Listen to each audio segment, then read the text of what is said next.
Welcome to the Human Capital Innovations Podcast.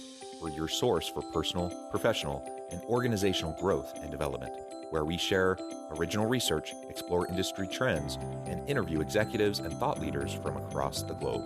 We hope you join us often for practitioner-oriented content around all things related to leadership, HR, talent management, organizational development, and change management. Maximize your personal and organizational potential with Human Capital Innovations Podcast. Do you enjoy the Human Capital Innovations Podcast?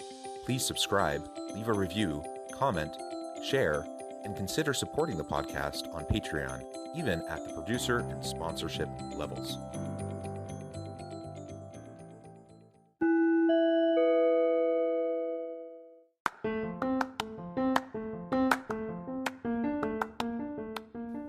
Welcome to the Human Capital Innovations Podcast. In this HCI podcast episode, I talk with Katie Burkhart about using purpose to set our focus.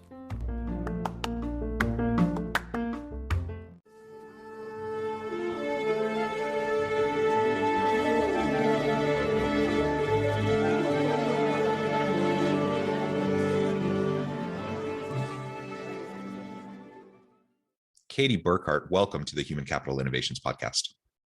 Thank you, John. I'm excited to be here. Yeah, it is a pleasure to be with you today. I'm super excited to have this conversation. We're going to be focusing on purpose and how purpose can be used to set our focus in life, in our relationships, in work, everything that we do. Hopefully we have a good solid why behind it and a good purpose. And hopefully that will lead into how we focus on achieving those things, developing and maintaining and sustaining those different aspects of our lives. As we get started, I wanted to share Katie's bio with everybody. Katie Burkhart is the mastermind behind Matter Logic, the smart system for running a purpose-driven business, and has quickly become one of the go-to experts in the space. She is a serial entrepreneur, keynote speaker, minimalist designer, jargon slayer, and sharp communicator. She synthesizes connections that enable humans to make the most of the time they invest in their work. I love all of that. That's fantastic, particularly the minimalist designer. I'm an aspiring minimalist myself, and I think that's fantastic. Anything else you would like to share with listeners by way of your background or personal context before we dive on into the conversation? I would love to share just a small story about how I got into this work, just to sort of tee it off, because I know that there's a lot of points in there, which is my very first job was as a lifeguard at the pool I used to go to when I was growing up. And I looked up to these lifeguards. They were super cool. They had sunglasses and car keys, because that's when you're 10, that's what looks really cool. And I got this job and was thrilled to do it. But by the time I was with my sunglasses and car keys, a great less people came to the pool. And I had a tendency to work the early and the late shifts because I had sports practices and other things going on. So I looked at an empty pool an awful lot. And I used to watch, it was a 15 minutes in one chair, 15 minutes in another chair, 15-minute break, rinse, repeat. And I just used to remember sitting there basically watching the time tick down until the shift was over. And what I left with was, I don't ever want my work to be like that. And I don't want my life to be like that. How do I make sure I'm making the time I spend on whatever I'm doing really matter? And that's, what I'm excited to bring to my work every day. And I hope I can share with others. Yeah, I love that. I think we've all been there. I've certainly had many jobs like that where I'm just like watching the clock, dying to get out of there. I remember one job in particular, I was working at a factory. So it was very rote, just repetitive type of work. And it just kind of mind-numbing work. And the time would go by so slowly. I felt like, it was typically a 10-hour shift. I felt like 10 hours felt like a week. It went by so slowly. Whoa. And the only redeeming factor of it all was I knew that I was doing this to save up money to go to college, and then I would be able to move on and never look back, and so that's kind of what drove me for 6 months while I did that. And more power to those people who had that job and loved it, and it fulfilled them and whatever. But for me, that didn't do it. Right. And I knew that about myself early on. And that drove me to pursue, my passions and find my meaning and purpose in the work that I do, in the education that I sought, the people I work with, et cetera. I think that's really important. Can we always do things that we love, where we only do things that just fill us with meaning, purpose, and fulfillment always? No, of course not. But we can design our life around things that are more likely to give us meaning and purpose, Mhm. and that will help us, get through the times where perhaps we do have to do that task that nobody wants to do and it just needs to get done, or whatever. But it all has to start with that why, and we have to know why we're doing what we're doing, and we have to have a deeper meaning behind it. If we're just doing it to make money, if we're just doing it for the status symbol of the keys or whatever, like you were saying, Yeah. that's going to fade so quickly. Yeah, absolutely. And I think one of the big things we have to look at is, how do we really define purpose, both the individual and corporate level? So looking at it as, an individual, I think one of the things that we have to recognize is not two things. One, not everyone's purpose is going to be to save the world. Some people's purpose is, I want to do really great work. Like I care about the quality of the work that comes out. I really want to refine my skills. I want to become a master of what it is that I do, and or being able to bring home a stable paycheck so that I can spend time with my family or spend time traveling or whatever it is counts. And I think that that's a really important thing to understand, that the value and the meaning is different for each person. And then I think when we think about meaning, sort of crossing that chasm between individual to business, a lot of the meaning isn't just, this is amazingly positively impactful. It's also, do we understand what the point is? Are we sitting in this meeting, because we have a really good reason to be here, all the way up to, are we all coming to work around, a company that has a really good reason to be here, or are we just adding to the noise? Are we just adding to the noise? I think that's a great question to ask.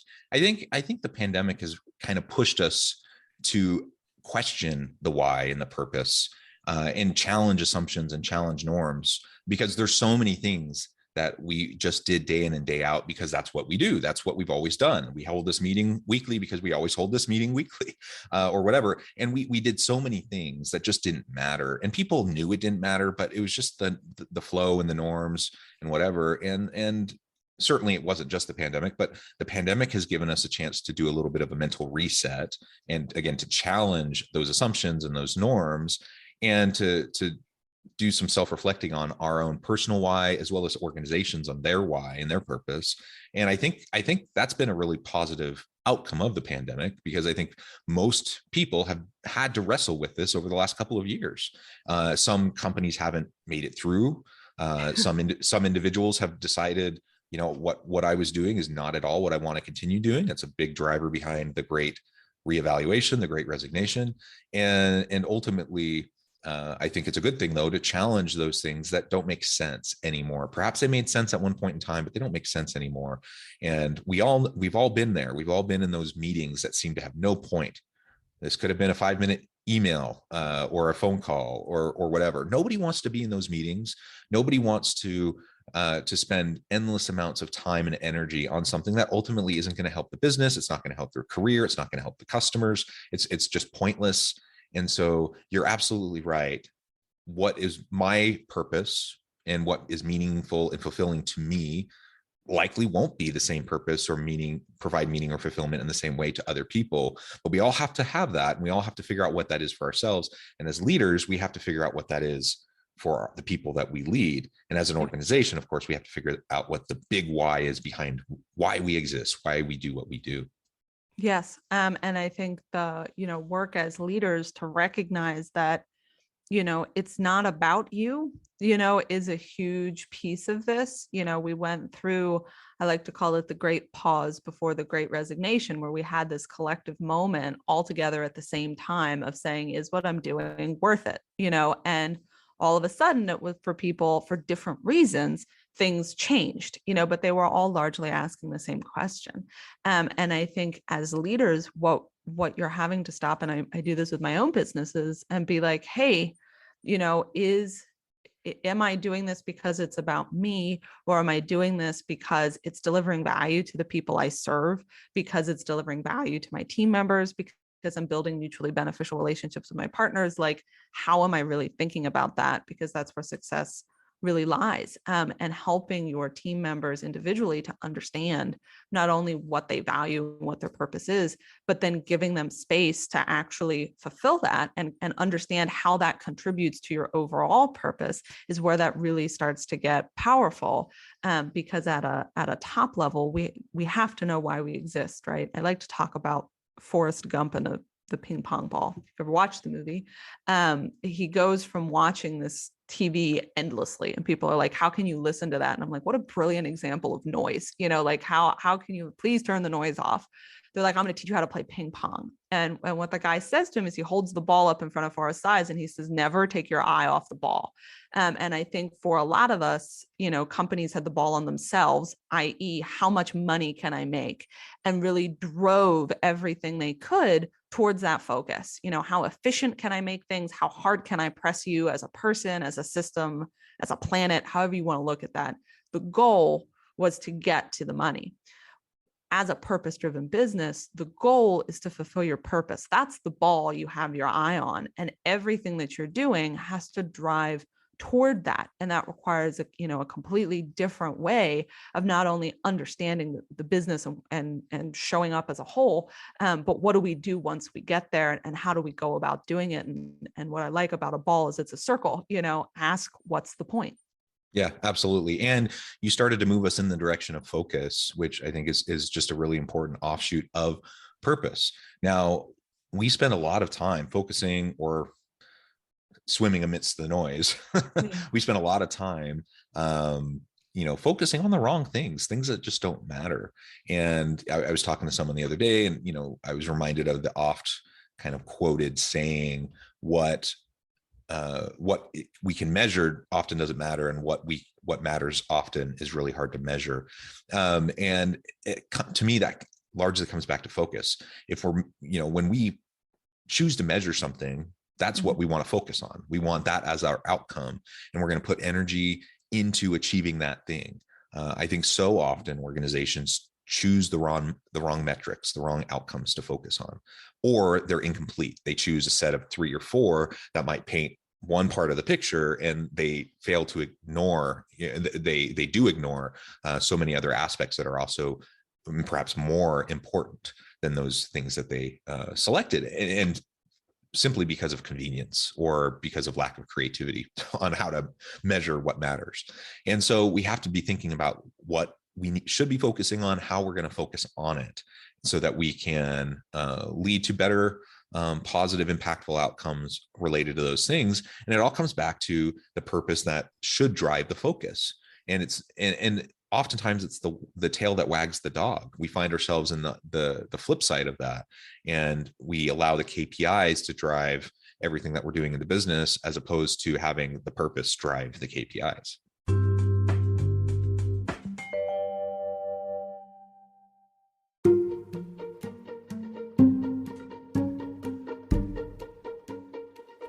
Welcome to the Human Capital Innovations Academy. Courses, micro-credentials, and certificates to upskill and reskill for the future of work. All HCI Academy courses, micro-credentials, and certificates are designed, developed, and delivered by award-winning and internationally renowned scholars, educators, thought leaders, executives, and practitioners. Our courses, micro-credentials, and certificates will help you make your mark on the future of work and make an immediate impact in your organizations. Check out the HCI Academy and our many course offerings and certificates to upskill and reskill for the future of work.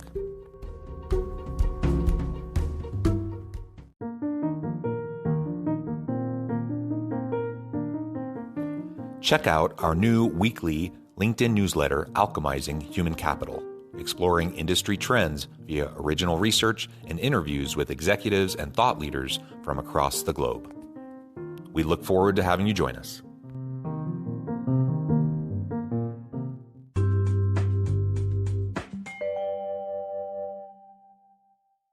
Yes, and I'm gonna respond to that by backing into it with a story, which is I was talking to one of my team members the other day, who came and said, was going through his list of stuff, very organized, said, client said we have this video opportunity because we're shooting, we're doing this series of videos for this reason, and said, well, we probably should take advantage of the opportunity and we should do other stuff with video. And what do we want to do about that? And without any hesitation and with no, niceties, I very bluntly responded, what's the point? And he said, he sort of looked at me and paused. I said, is there something they want to achieve from shooting this video? Is there a particular video they have in mind? Is there a way they want to use it? Is there a greater outcome that we're trying to achieve? And we think video may be a tactic that helps us get there. What's the point of shooting the video? If you start with the point and work backwards, you will pick better actions to get you there because you can be more deliberate. In this case, who are you choosing to interview? What questions are you going to ask them? How might you ultimately cut together the footage in order to achieve this end? Which is why working backwards is really important. Otherwise, you can quickly end up with terabytes of video footage of totally random people because, hey, we had a video opportunity and mayhaps we should shoot some people.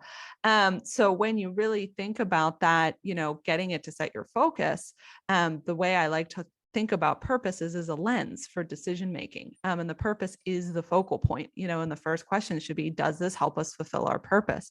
And I promise you, in most questions, you'll take half of the options right off the table, off the bat, because it has nothing to do with why you exist. And then if you're really looking to do it better, you should filter it through the rest of your core strategy, which includes your vision, mission, values, and say, okay, does this help us achieve our vision? Does it help us, get to the outcomes we want to achieve? Okay, yeah. Does it fit within the unique capabilities, our distinct capabilities as outlined in our mission and in the actions we take? And can we do it within our values, how we actually execute those actions based on who we are as an organization? And now you're starting to make decisions that really keep you focused on the right things, and in a place to be really successful.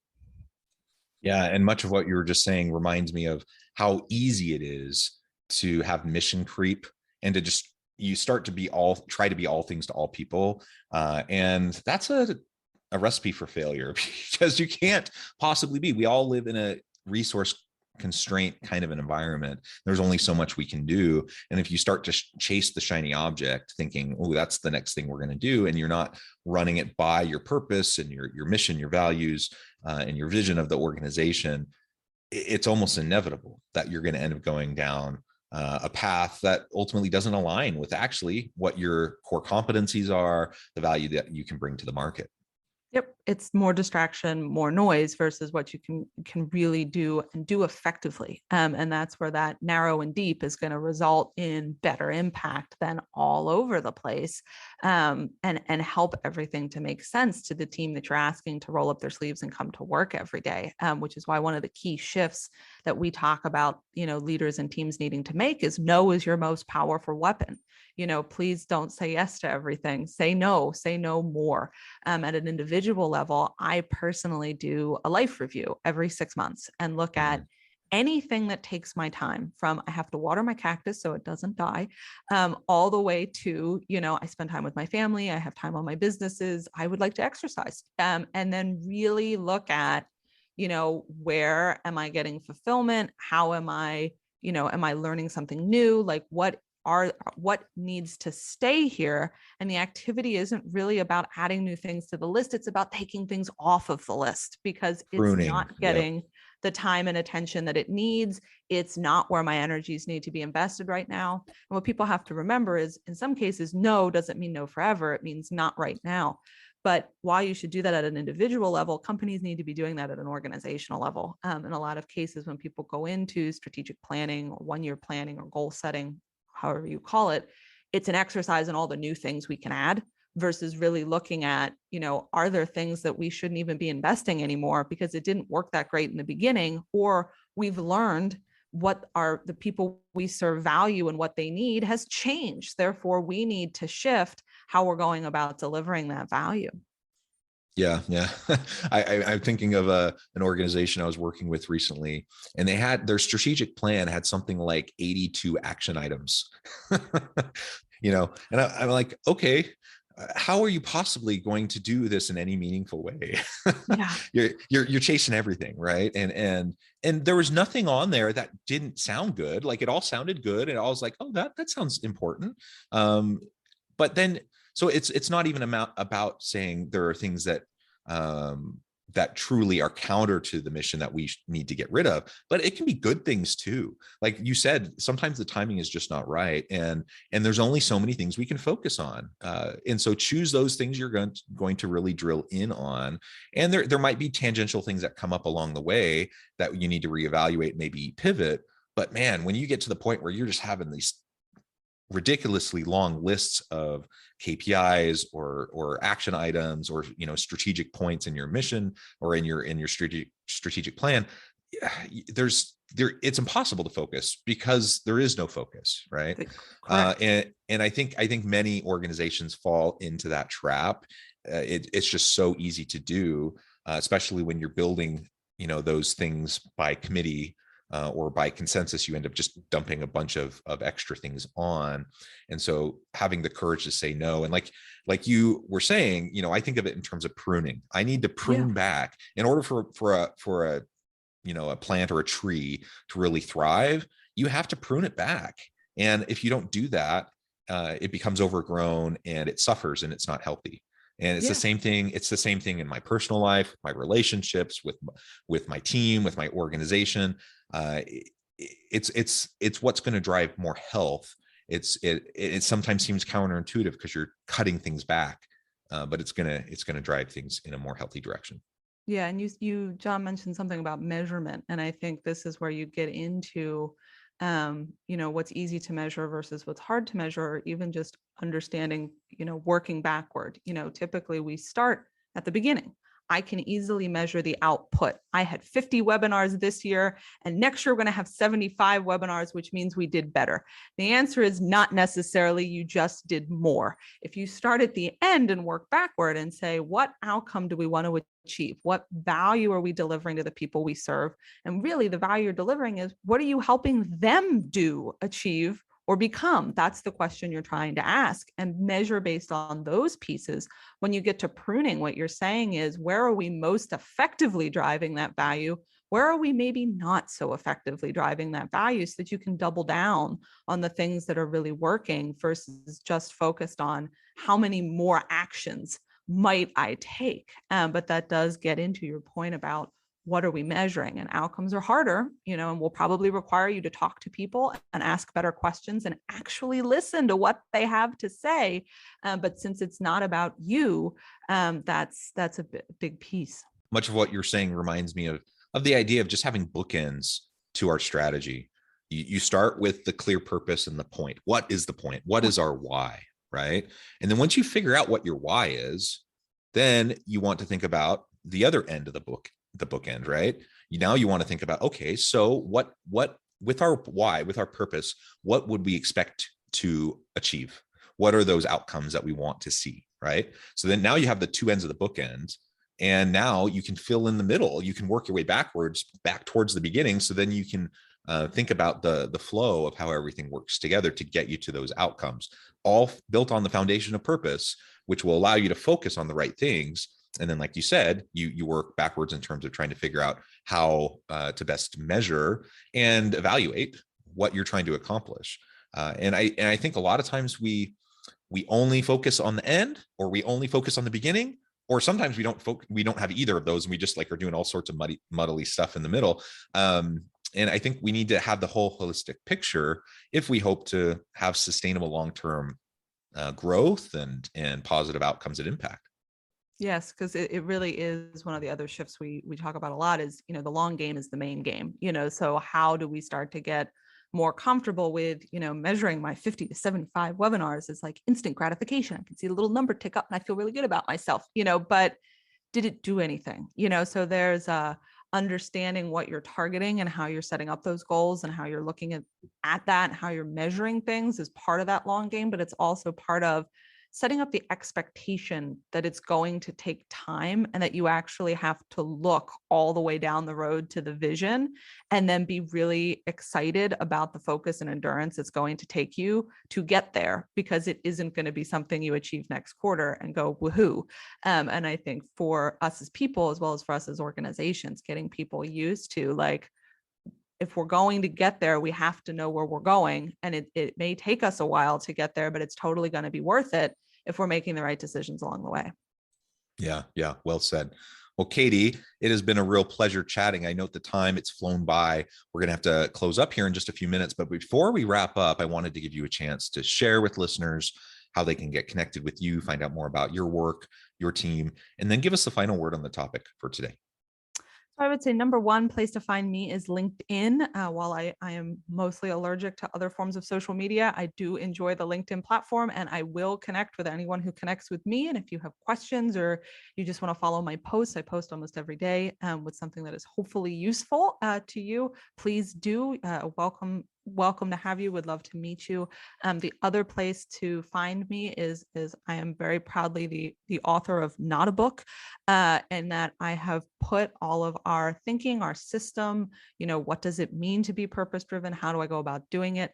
Up on what we call Matter Logic, which you can find at matterlogic.co. And if you'd really like to get actionable insights in your inbox every week and be part of that community, please visit matterlogic.co/weekly. I'd love to have you there as well.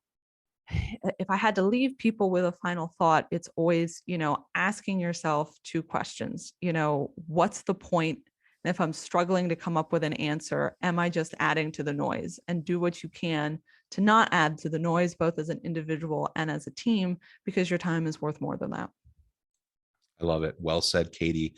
It has been a pleasure talking with you. I encourage listeners to reach out, to get connected, to find out more about what Katie and her team can do for you. I hope we can all strive for more clarity in our purpose, which will lead to better focus in how we go about living our lives.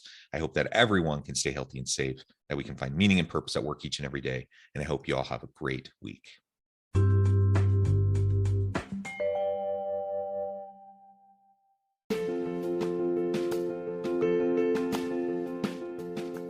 Bluer Than Indigo Leadership, the journey of becoming a truly remarkable leader.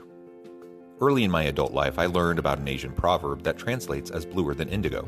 If you think about the color indigo, it is a brilliant, deep, and vibrant blue, what some would call the bluest of blues. To have something that is bluer than indigo is rare and truly remarkable. Contrary to popular myth, there is no one-size-fits-all or cookie-cutter approach to effective leadership.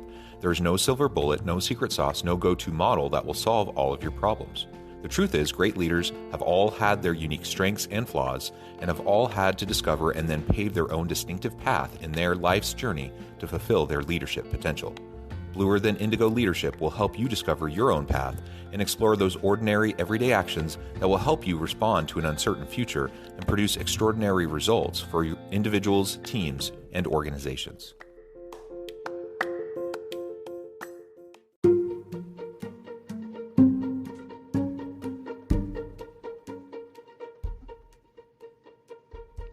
Check out Human Capital Innovations magazine, Human Capital Leadership.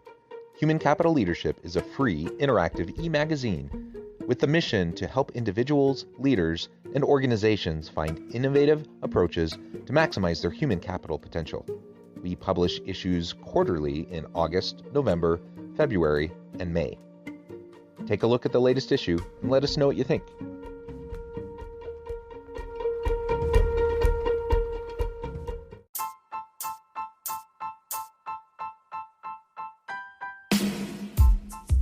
The alchemy of truly remarkable leadership. Ordinary, everyday actions that produce extraordinary results. Consider how the nature of work has shifted over the past 50 years. With increased globalization, rapid technological advancement, and the shift in economic composition, the average job of today looks very different than the average job of 50 years ago. What will the jobs and organizations of tomorrow look like? Moreover, what does this all mean for organizational leaders? What are the core competencies and capabilities of organizations and their leadership that are prepared for continued disruption and geopolitical and socioeconomic shifts? Regardless of what the future holds, increasingly, leaders need to be socially minded, data-driven, decisive, champions of talent, and disruptors of the traditional notions of leadership, teams, organizations, and work. The alchemy of truly remarkable leadership will help you to explore your own leadership competencies and capabilities and consider ways to apply and implement them into your workplace and personal life.